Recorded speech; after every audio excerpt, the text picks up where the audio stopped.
আল্লাহ পাক বলেন বাবার এই যে নাপাক পানিটা দ্রুত গতিতে যখন বের হয়ে যায়, এইটা মায়ের রেহেমের যে দেওয়াল আছে জরায়ুর ওই দেওয়ালের সাথে আল্লাহ ঝুলিয়ে রাখে। 40 দিন এই নাপাক পানিকে আমার আল্লাহ আরবিতে নাম বলি আমরা যাকে নুতফা, কি বলি? বাবার ওই দ্রুত গতিতে বের হওয়া ওই বীর্য যেটা, ওটার আরবি নাম হচ্ছে নুতফা। 40 দিন পরে ওইটা আমার আল্লাহ আলাক বানায়। কি বানায়? আলাক, আইন লাম কফ। আলাক মানে এখানে যারা প্রথম আলেম আছে আজকের যে উপাধ্যক্ষ, উনি কই? এবিএম সিদ্দিকুর রহমানকে জিজ্ঞাসা করেন, উনি যেহেতু পুরাতন আলেম খুব বেশি বলতে পারবে। আলাক মানে জমাট বাঁধা রক্ত, অথবা বলতে পারবে আলাক মানে যোগ, আলাক মানে মাটির নির্যাস। কিন্তু এখন যারা ডাক্তারি পড়ছে ওদের কাছে যান, ওরা বলবে আলাক মানে ঝুলন্ত। কারণ কম্পিউটারের ভেতরে দেখা যাচ্ছে যেটা ঝুলিয়ে আছে। তাহলে 1500 বছর আগে 1200 বছর আগে যারা তাফসীর লিখেছে তারা ভুল লিখেছে না, তারা ঠিক লিখেছে কিন্তু ওই জামানা হিসাবে। এখন আধুনিক বিজ্ঞান যুগের জ্ঞানের আলোকে সভ্যতার বিকাশ যত হচ্ছে, দেখা যাচ্ছে চোখ দিয়ে যে এই জিনিস এই জায়গায় এইভাবে থাকে। কম্পিউটার দিয়ে বুঝতে পারলাম কি জোরে বলেন কতদিন থাকে? 40 দিন। কয়দিন? 40 দিনের ভেতরে আমার আল্লাহ এই জিনিসটাকে আবার পরিবর্তন করে তখন মদগা বানায়। কি বানায়? আয়াতের দিকে সিরিয়াল খেয়াল করেন। সুম্মা খালাকনান নুতফাতান আলাকাতান ফাখালাকনাল আলাকাতান মুদগাতান। প্রথমে নুতফা, এরপরে আলাক, এরপরে এই জবাব দেন না কেন? এবার আসেন মুদগা শব্দটা, ওই যে বললাম আলা ইন্না ফিল জাসাদি মুদগাতুন, প্রতিটি মানুষের শরীরের ভেতরে একটা মুদগা আছে। এই সেই মুদগা। তাহলে কোরআনের আয়াতের হাদিসের শব্দ মিলে যাচ্ছে। এবার আমাদের উচিত এটা, যেহেতু আমরা শরীরের ভেতরে আছে দেখতে পাচ্ছি না, দেখার জন্য আমাদের আধুনিক বিজ্ঞান কম্পিউটার দরকার। আপনি মুদগা শব্দ নিয়ে এবার যান, যারা গবেষণা করে গবেষণাগারে গিয়ে দেখবেন মুদগা হওয়ার জন্য শর্ত দিয়েছে 3টা। মুদগা শব্দ যদি কেউ আরবিতে লিখে, ইংরেজিতে লিখে, বাংলায় লিখে, উর্দুতে, যে কোনো ভাষায় লিখে কম্পিউটারের ভেতরে দেন, কম্পিউটারের স্ক্রিনে লেখা আসবে যে 3টা শর্ত পূরণ করতে হবে। 3টা বলা লাগবে। 1 নম্বরে ওর ভেতরে চর্বি থাকবে। কি থাকবে? চর্বি। 2 নম্বরে ওর ভেতরে রাবারের উপরে কামড় দিলে কি হয়? দাগ পড়ে যায়। আপনি একটা রাবারের উপরে কামড় দেবেন, দেখবেন দাঁতের ছাপ বসে গেছে। আর দাঁতের ছাপ তো সরাসরি না, জোড়া কাটা ভাব না। মুদগা হওয়ার জন্য জোড়া কাটা ভাব থাকবে। 3 নম্বরে মুদগা হওয়ার শর্ত হচ্ছে আঁশবিহীন। আঁশ থাকলে হবে না। মধুপুরবাসী শিক্ষিত মানুষ যদি হয়ে থাকেন, আপনাকে বলছি, বাম স্তনের 2 আঙ্গুল নিচে বলেন, আর পুরা শরীরে যে কোনো জায়গার গোস্ত যদি আপনি কেটে নিয়ে আসেন, মাংস, দেখবেন ওর ভেতরে রক্ত আছে, চর্বি আছে, এমনকি দোড়া কাটা ভাবও পাবেন। গোস্তের ভেতরে পাওয়া যায় না। কিন্তু 3 নম্বরে আঁশবিহীন। আঁশ থাকা চলবে না। এমন কোন গোস্ত নেই যার ভেতরে আঁশ নেই। পুরা শরীরের ভেতরে এমন কোন গোস্তের টুকরা নেই যেখানে আঁশ নেই। তাহলে অন্তত বুকের নিচের যে গোস্তের টুকরা, এর সাথে তো মিলছে না। মিলবে কোথায়? মাথার ভেতরে যে মগজ আছে, এই মগজে দেখবেন রক্ত, চর্বি আছে এবং দোড়া কাটা ভাব আছে। আর একটা বিষয় যেটা পাওয়া যাচ্ছে, বিজ্ঞান বলছে এর ভেতরে কোনো আঁশ নেই। মানুষের মাথার মগজের ভেতরে কোনো আঁশ নেই। আপনার বিশ্বাস না হলে যে মুরব্বীর মাথা ফাটান, কারণ ও তো এমনি মরে যাবে, 2 দিন পর মরবে না। ওকে মাথা ফাটিয়ে নিয়ে আসেন, আপনাকে আমি দেখাচ্ছি।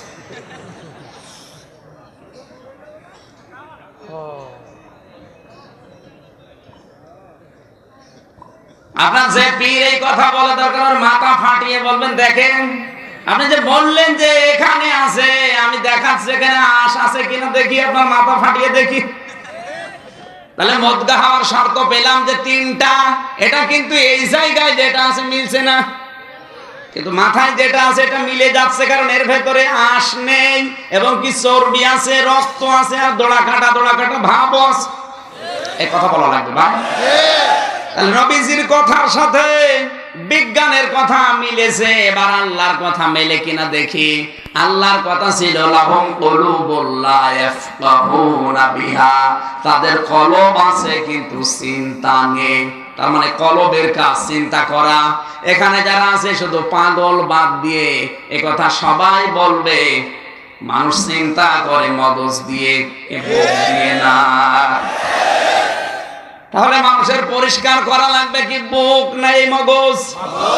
এইটা যদি পরিষ্কার হয় ওকে আপনি পিটিয়েও ঘুষ খাওয়াতে পারবেন না।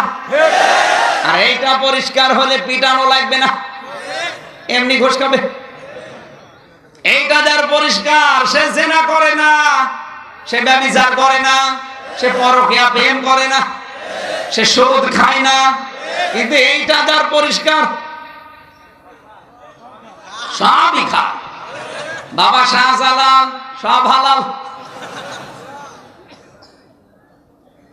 এরপরেও যদি কেউ তথ্য নিতে চান, আপনি কম্পিউটার নিয়ে এখানে স্ক্রিন ভিড়ান, আপনাকে আমি দেখিয়ে দিচ্ছি হাতে কলমে। এবার আমি এতদিন পর্যন্ত এই নিয়ম নীতি যারা মেনে চলে, কোরআনের বক্তব্য যদি না মেলে, ওই সমস্ত পীরগুলো আমি আমির হামজাকে আদর করবে, বলবে কি আমার ব্যবসা গেল। কথা বলছে না কেন? ওরা এতদিন যদি আমার ভালোবাসতো, হাতিয়া তোফা দিত, নজর নিয়াজ দিত, দেবে না বন্ধ করে দেবে? আসল বিষয় তো এইটা। হে নবী, কোরআন যখন আপনি উপস্থাপন করবেন, প্রচার করবেন, তখন কারো দিকে আপনার তাকানোর দরকার নেই। কে মন খারাপ করে, কে খুশি হয়, কে নারাজ হয়, সবার মন আপনি পাবেনও না। সুতরাং আপনি আমি আল্লাহর দিকে তাকিয়ে কথা বলেন, যা করার আমি আল্লাহ একজন আছি। কোরআন উপস্থাপন করার যে ধরন পেলাম, এই ধরনে আমি এখন উপস্থাপন করব না গোপন করব? গোপন করলে যে প্রথম সেন্স থাকা লাগবে যে আল্লাহ আমাকে দেখে। আরো জোরে বলেন ফেরেশতারা দেখে। ফেরেশতারা লিখতেছে আর মৃত্যু স্মরণ করে আমরা কোরআনে কারিমে প্রবেশ করব ইনশাআল্লাহ। দরুদ আর সালাম পড়ছে আমাদের নবী, মানবতার মহান শিক্ষক মুহাম্মদ রাসূলুল্লাহ সাল্লাল্লাহু আলাইহি ওয়াসাল্লামের প্রতি। এই বিষয়টাকে ক্লিয়ার যে আমাদের চিন্তা ভাবনা এতদিন আবহমান কাল থেকে যেটা দিয়ে এসেছে এটা আসলে ঠিক না। কারণ এই জায়গা পরিষ্কার করে কোনো লাভ নেই, পরিষ্কার করা লাগবে এইটা। এটা যদি পরিষ্কার হয় আপনি এমনি ভালো হয়ে যাবেন। কথা বলেন না কেন? এই বাংলাদেশে যারা এইটা পরিষ্কার আসে, সে আওয়ামী লীগ হোক, বিএনপি হোক, জাতীয় পার্টি হোক, যাই হোক, ওই লোকটা আসলে ভালো। আর এটা যার পরিষ্কার নেই, সে ফেরেশতা হলেও খারাপ। পরিষ্কার করা দরকার এইটা। আরো আন্দাজে বুক ব্যথা ছাড়া কি হবে বলে? জিনিস তো ওখানে নেই। এরপরেও যদি কারো ক্লিয়ার না হয়, দরকার আলোচনা করার পর এখানে বসেন, কম্পিউটার থাকলে নিয়ে আসেন, আপনাকে আমি এই শব্দটার ভেতরে দিয়ে দেখাচ্ছি। এর চাইতে আর দলিল দেওয়ার কায়দা নেই। আমি আল্লাহর কথা বলেছি প্রথমে, রাসূলের হাদিস, এরপরে বিজ্ঞান। আর আপনার বাবা যা বলে অত বানানো, আন্দাজে বলে। কারণ দেশে বানানো হাদিস, এই যে ভৈরবীর কথা বলছিল, বানানো হাদিস ছাড়া ওর কাছে কিছু নেই। এমন হাদিস বানায়, নবীজির নূর যদি আল্লাহ না বানাতেন, কিচ্ছু বানাতেন না। এটা বানানো কথা। লাউলা কালাম্মা খালাকতুল আফলাক, আল্লাহ পাক যদি নবীকে না বানাতেন, কিছু বানাতেন না। এটা বানানো কথা। এটা হাদিসের নামে জালিয়াতি। আব্বাদু মা খালাকাল্লাহু নূরি, সর্বপ্রথম আল্লাহ নবীজির নূর বানিয়েছে, এটা বানানো কথা। এটা হাদিস না, এটা আরবি প্রবাদ। এটা হাদিস বলে ওরা চালায়। আর গ্রাম্য মানুষ চার দোকানে বসে বসে শোনে আর মনে কি হাদিস গো। অথচ সর্বপ্রথম আল্লাহ পাক বানিয়েছেন কলম। কি বানিয়েছে? কলম। নুন আল কলামি ওয়া মা ইয়াসতুরুন। আল্লাহ পাক বলেন কলমের কসম, এবং কলম দিয়ে লেখকরা যা লেখে ওই লিখিত জিনিসের কসম। এই জন্য কলম যাদের হাতে আছে, সাংবাদিক, বিচারক, যারা কলমের মালিক, সাবধান। আন্দাজে যা তা সই করবে, সাক্ষী দেবে, লিখিত দিয়ে দেবে, ওই কলমই আপনাকে জাহান্নামে নিয়ে যাবে, কলমে আপনাকে জান্নাতে নিয়ে যাবে। আমি চিন্তা করলাম, পৃথিবীর এত বড় বড় জিনিস থাকতে কলমের নাম আল্লাহ কেন দিল?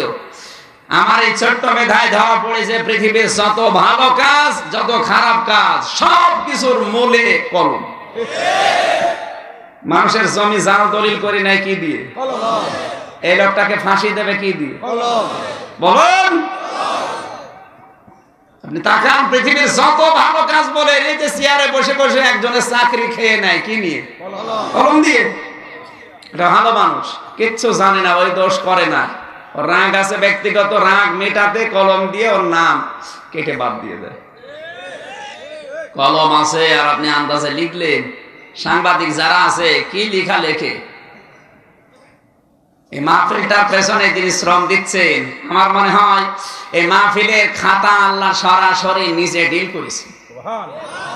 তাছাড়া যত বানানো কথা আমার নামে লিখে প্রশাসনের কাছে আপনারা দিয়েছেন, যারা সাংবাদিক, আপনি মানুষ, প্রশাসনে যারা আছে, এই জেলার ডিসি, এসপি, টিওনো, ওসি, এদের কাছে দিয়েছে যে উনি সরকারের বিরুদ্ধে কথা বলে, আওয়ামী লীগকে দেখতে পারে না। ওরে বেটা, আমার 14 বংশ আওয়ামী লীগ, আর আওয়ামী লীগ নাই হোক, কাউকে দেখা দেখি করা আমার দরকার নেই। কোরআনের কথা বলতে গেলে আমার বাবা যদি চুরি করে, ও বাবার গায়েও লাগবে। তবে আমার বাবাকে বাদ দিয়ে বলবো আমার বাবা অসুবিধা নেই, অন্যগুলো চোর। আপনি আন্দাজে যে রিপোর্ট দিয়ে দিলেন, সাংবাদিক টাকা পেয়ে বিভিন্ন মাজারপন্থী আর গাজারপন্থী এদের কাছ থেকে টাকা পেয়ে আমার নামে রিপোর্ট দেয় বিভিন্ন থানায়। উনি আমাদের দেখতে পারে না, উনি পীরদের বিরুদ্ধে। ওরে শয়তান, আল্লাহর ওলি যারা হক্কানি তাদের বিরুদ্ধে কোন কারণে যাব? কিন্তু যে জিনিস যত ভালো তার নকল বের হয় তত বেশি। পীর তো ভালো জিনিস, কিন্তু তার নাম নিয়ে যে ভণ্ডামি চলছে, কাফের মুশরিকদের দ্বারা ইসলামের এত ক্ষতি হয় না। এই যে ভণ্ড বিভিন্ন মাজার পূজারী যারা সুন্নির নাম নিয়ে শুরু করেছে, বাবার নামে জিকির, ইয়ালি বাবা, শাহ আলী বাবা, দয়াল বাবা। কোন কাফের কি বাবার নামে জিকির করে? অথচ নামধারী মুসলমান আল্লাহর নাম বাদ দিয়ে জিকির করছে ইয়ালি বাবা। পরিমাণ আর আছে? বলেন। এর বিরুদ্ধে কথা বলতে গেলে আল্লাহর ওলির বিরুদ্ধে যাচ্ছে, মানে ও তো আল্লাহর ওলি না, ও তো ভণ্ড।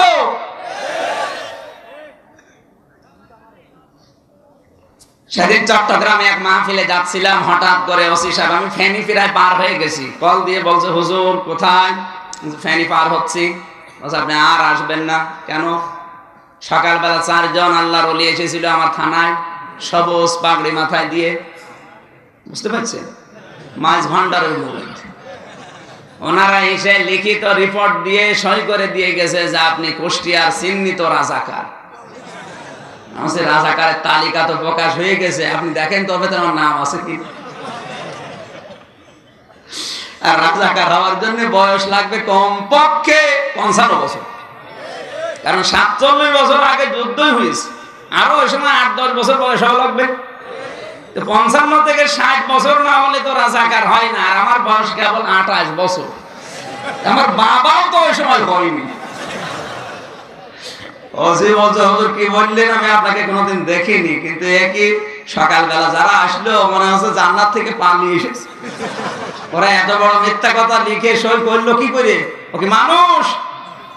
পরে আমার বছর ধরে আসেন, আমি নিজে বসে থাকবো, শয়তান এবার আসুক। আপনাদের এই টাঙ্গাইল মধুপুর থানায়, টাঙ্গাইল জেলায় ওর কমপ্লেন দিয়েছে যে ইনি যেন আসতে না পারে, আমাদের বিরুদ্ধে বলে। যারা কলম দিয়ে সমস্ত লেখেন আর যারা এগুলো শুনে বিশ্বাস করেন, আপনিও তো মানুষের কাতারে পড়েন না। আপনারা তো সরকার আন্দাজে চোর ধরার জন্য দায়িত্ব দেন, হাজার হাজার টাকা বেতন দিচ্ছে তদন্ত করার জন্য। আপনি কুষ্টিয়াতে খোঁজ খবর নিয়ে দেখেন আমি কোন দলের সাথে রাজনৈতিক ভাবে সম্পৃক্ত কিনা, কিচ্ছু নেই। আন্দাজে এক নাম দিয়ে দেয়। আমি যদি না আসি আপনার কি খুব ভালো হবে? এই জায়গাটা যদি হকপন্থী লোক না আসে, মাজারপন্থী লোকগুলো দখল করবে। কথা বলছেন না কেন? এজন্য কলম যাদের আছে হাতে আছে, সাবধান, আন্দাজ জাতা লিখবেন না, কারণ এই কলম আপনাকে জাহান্নামে নিয়ে যাচ্ছে, এই কলমই আপনাকে জান্নাতে নিয়ে যাবে। এরপরও যদি বিষয় ক্লিয়ার না হয় আপনার কাছে, আমার মনে হয় আপনার কপালে আর হেদায়েত নেই। আপনার বাবা যা বলেছে আপনি তাই বিশ্বাস করবেন। যান, রাসূলের উপরে দরুদ পড়েছি কেন? কারণ কিয়ামতের ময়দানে আমার আল্লাহ যে বিচার ব্যবস্থা সাজাবে, 3 প্রকারের বিচার ব্যবস্থা হবে। কয় প্রকার? 3 প্রকার। প্রথম নাম্বারে আল্লাহ মানুষকে ডাকবে একা একা। কয়জন করে? একা একা। অকুল্লুহুম আতিহি ইয়াউমাল কিয়ামাতি ফারদা। সূরা মারইয়াম 16 নাম্বার পারা 10 নাম্বার পৃষ্ঠা 15 নম্বর লাইনের শেষ নাম্বার রুকুর 95 নাম্বার আয়াতটা আল্লাহ তাআলা বলেন, কিয়ামতের দিন প্রতিটি মানুষকে আমি আল্লাহ ডাক দেব একা একা। এখন যদি কেউ বলে না তোর অসুবিধা নেই, আমি আছি, তোর বাবা পীর সাহেব, তোরে নিয়ে যাব, তাহলে আয়াত অনুযায়ী ও ভণ্ড, আর যে বিশ্বাস করবে সে পাগল। কথা বলছেন না কেন? আল্লাহ বলেন কুল্লুহুম আতিহি ইয়াউমাল কিয়ামাতি ফারদা, কিয়ামতের দিন আমি প্রতিটি মানুষকে একা একা ডাকবো। এই বিশ্বাস যারা ধরিয়ে দেয় এলাকায় যে তোদের কোনো চিন্তা নেই, এ বাবার মুরিদ হলে সব মাফ, তাহলে ওই বাবা এই আয়াত অনুযায়ী ভণ্ড, প্রতারক। আর আপনি যদি বিশ্বাস করে থাকেন আপনি পাগল।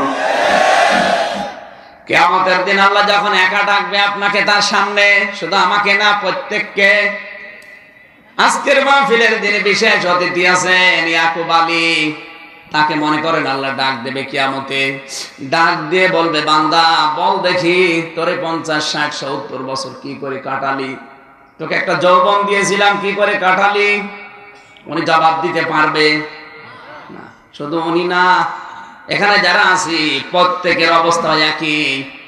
আমার তো মনে হয় আল্লাহ যদি আমারে বলে আমির হামজা তোরে আমি 2019 সালের ডিসেম্বরের 1 তারিখ পর্যন্ত মাফ করে দিলাম, শুধুমাত্র 2 থেকে এই 24 এই 23 দিনের হিসাব দিয়ে জান্নাতে চলে যা। আমার তো মনে হয় 23 দিনের হিসাবও সঠিকভাবে দেওয়া আমার দ্বারা সম্ভব না। আপনি পারবেন না? আপনি পারবেন, গামছা মাথায় দিয়ে আসো, পারবে না? সহজ হিসাব। আমি হাসির খোরাকি দেইনি, আমি হাসতেছি। কাবা শরীফ যখন তাওয়াফ করছিলাম, 6ষ্ঠ চক্করে একটা কথা বলা লাগে আল্লাহর সাথে, আল্লাহুম্মা ইন্না আলাইয়া হুকুকান কাসীরান ফীমা বাইনি ওয়া বাইনিকা। আল্লাহকে ডাক দিয়ে বলছে রব্বুল আলামিন আমি তোমার গোলাম, তুমি আমার মালিক। এই যে গোলাম আর মালিকের ভেতরে অনেকগুলো দেনা পাওনা আছে, আমি বা মালিক গোলাম হিসাবে যা যা তোমার কাছে পাবো সব পাওনা তুমি মিটিয়ে দিয়েছো। আমি শহীদুল ইসলাম খান নেই থেকে আজকে এই এমন জায়গায় এসেছি। আমি ডক্টর আব্দুর রাজ্জাক নেই থেকে আজকে মাননীয় এমপি, আমি কিছুই ছিলাম না, এখান থেকে আজকে পর্যন্ত তুমি আমারে দিয়েছো। কথা বলে না কেন? আমি তো কিচ্ছু ছিলাম না, এমনকি উল্লেখ করার মতো ছিলাম না। এখান থেকে 70 বছর আগে আব্দুর রাজ্জাক সাহেবের নাম ছিল? বলে না কেন? না। আরো 100 বছর পরে নাম থাকবেও না। আমি তো নেই ছিলাম, উল্লেখ করবো সেরকমও না, অথচ তুমি ওই জায়গা থেকে আজ আমাকে মন্ত্রী বানালে। আমি তোমার কাছে যা পাবো সবই একটা একটা করে তুমি পাওনা মিটিয়ে দিয়েছো, কিন্তু তুমি তোমার মালিক, আমার কাছে তোমার অনেক পাওনা আছে, আমি তো একটাও তোমাকে দিতে পারবো না। তুমি যদি বলো বান্দা তো যৌবন দিয়েছিলাম একটা, কি করলি বল? আমি তো যৌবন কালের হিসাব ঠিক করতে পারি নাই, কারণ আমার যৌবন বিক্রি হয়ে গেছে। এখানে হাজারো মানুষ আছে যাদের যৌবন হোটেলে বিক্রি হয়ে গেছে। কাদের হয়েছে হাত তোলেন তো। না আমি হাসির খোরাকি দেয়, হাসেন কেন? এখানে হয়েছে আমি জানি, তোলেন। নিজের বউ ছাড়া অন্যের কাছে যাদের যৌবন বিক্রি হয়েছে আপনি ধরা খাবেন। তোলেন, হাত তোলেন দেখি। নেই। এলাকায় সব আল্লাহর ওলি বাস করে না?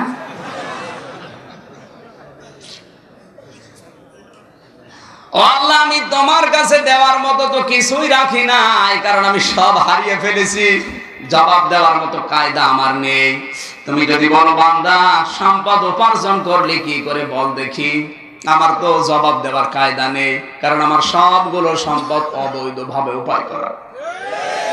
তুমি যদি বলো বান্দা কি করে খরচ করলে কোথায় কোথায় বল দেখি, আমি তো সে কায়দাও রাখি নাই, সে জবাব দেওয়ার কায়দা হারিয়ে ফেলেছি, কারণ এমন জায়গায় দিয়েছি যে জায়গার কথা বলাও যায় না। যদি বলো বান্দা যতটুকু জ্ঞান পেয়েছিলি তার উপরে কতটুকু আমল করলি বল, এটাও তো বলার মতো কায়দা নেই। অনেকে ভাবতেছেন আপনার জীবনে এরকম সময় আসবে সরাসরি আল্লাহর সামনে দাঁড়াবেন আপনি। মাতা জানো কদামা বানি আদম আবদি ইয়াউমাল কিয়ামাতি হাত্তা ইসালান খামসিন। নবীজি বলেন কিয়ামতের দিন প্রতিটি মানুষ আমার মাবুদের সামনে দাঁড়িয়ে থাকবে। এই 5টা প্রশ্নের সঠিক উত্তর দেওয়া ছাড়া কেউ সামনেও যাবে না, পেছনেও যাবে না, জায়গায় দাঁড়িয়ে থাকবে। আপনার অবস্থা আমার অবস্থা এই হবে, আমার একটা প্রশ্নের উত্তর জোগাড় নেই, আর আমি দেদারসে দিন কাটাচ্ছি। তাহলে কিয়ামতের দিন আল্লাহ বিচার করবে কি সবাইকে নিয়ে, না একা একা? বলেন, এটা বিচারের প্রথম সিস্টেম। দ্বিতীয় ধাপে আমার আল্লাহ এবার আর একা না, সবাইকে ডাকবে তার নেতার সাথে। কার সাথে? নেতার সাথে। ইয়াউমা নাদউ কুল্লা উনাসি বিইমামিহিম। সূরা বানী ইসরাঈলের 71 নম্বর আয়াতের প্রথম অংশে আছে, 15 নম্বর পারা 8 নম্বর পৃষ্ঠা 3 নম্বর লাইনে। যত তাফসীর আছে আমি লিখেছি, মুফাসসিরিন ইকরাম লিখেছেন কিয়ামতের দিন এবার বিচার ব্যবস্থায় আল্লাহ ডাকবে মানুষকে নেতা সহ। টাঙ্গাইলবাসী, আপনার বিবেকের কাছে প্রশ্ন করছি, আপনি যারা আদর্শ মেনে চলেন, যার পেছনে স্লোগান দেন, কিয়ামতের দিন যদি ওই নেতা আপনার সামনে থাকে, আপনার বিবেক কি বলে যে আপনাকে আল্লাহ মাফ করবে? এখনই যদি বলেন না, তা আপনি তো ধরা খাবেন। কি আপনি ধরা খাবেন? এখনই যদি বলেন না, তুই ধরা খাবে না? এটা শুধু সামিয়ানার নিচে রেখে গেলে হবে না, আপনাকে এখান থেকে বাস্তব প্র্যাকটিক্যালি নিয়ে যাওয়া লাগবে। যে আমার আদর্শ পৃথিবীতে একমাত্র বিশ্ব নবী ছাড়া আর কেউ না, কারণ নবীজি যদি আমার সামনে থাকে আল্লাহ মাফ করে দেবে। নবীজি বাদ দিয়ে যদি লেনিন থাকে, কার্ল মার্কস থাকে, মাও সেতুং থাকে, যে আমার সামনে আছে ওরে দেখলে আল্লাহ নিজের রাগ হয়ে যাবে। ওরে দেখলে যদি রাগ হয় আমার পর্যন্ত তো আসবে না, আগে বলবে তুই চল। এরপরও যদি কারো আদর্শ ঠিক না হয়, আমার মনে হয় কপাল পোড়া, ওর বিবেকের উপরে কুকুরে প্রসাব করিস। হ্যাঁ, আপনি তো এখানে ঠিক বলছেন। আমি জানি আপনার বিবেকে তালা লাগানো আছে, তালা খুলবে। এরপরও যদি না খোলে আমার অন্তত আর কিছু করার নেই।